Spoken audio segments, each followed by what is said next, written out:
Hey there, my name's Jaden, and today I'll be talking about the aspect of lighting in film and how its evolution has affected motion picture filmmaking for my final project on history motion picture arts.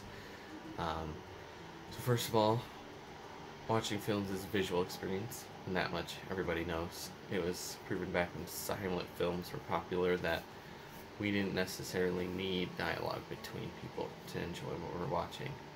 Um, One way to tell a story visually is by adjusting the amount of and color of the light that we are using to film the picture.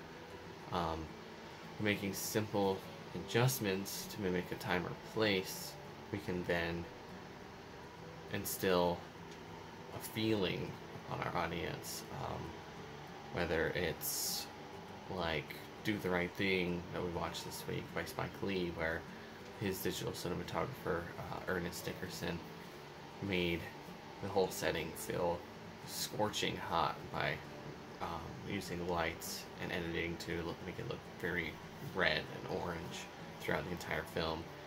And we can get the opposite effect by adjusting it over to blue and make our audience feel cool or cold. See that a lot of that in the late season of Game of Thrones, especially. There's no argument that technology has a huge impact on film, and that's because filmmakers need to be innovative and take advantage of cameras, lighting, sound, and editing technology to produce well-made films and keep up with competitors. Lighting itself has made leaps and bounds over the course of just over 100 years. With innovations like xenon lights, halide lamps, and LED lights. Halide lamps, for example, were developed in the early 60s and became more popular in film shortly after because of how efficient they were and how closely they could mimic sunlight. So in an article by Kuhl, if I'm saying that right, in 1971, he explains the similarities between sunlight and the light produced from halide lights. It's a very informative article. Similarly, the development of LED lights gave another option for filmmakers and had very different results from halide.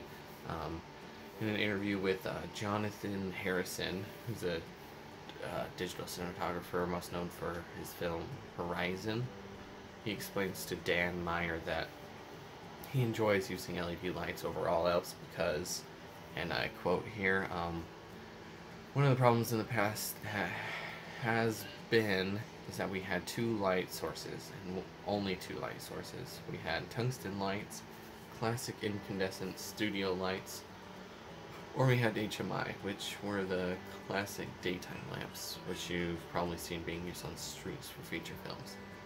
Big silver blue lamps that create daylight.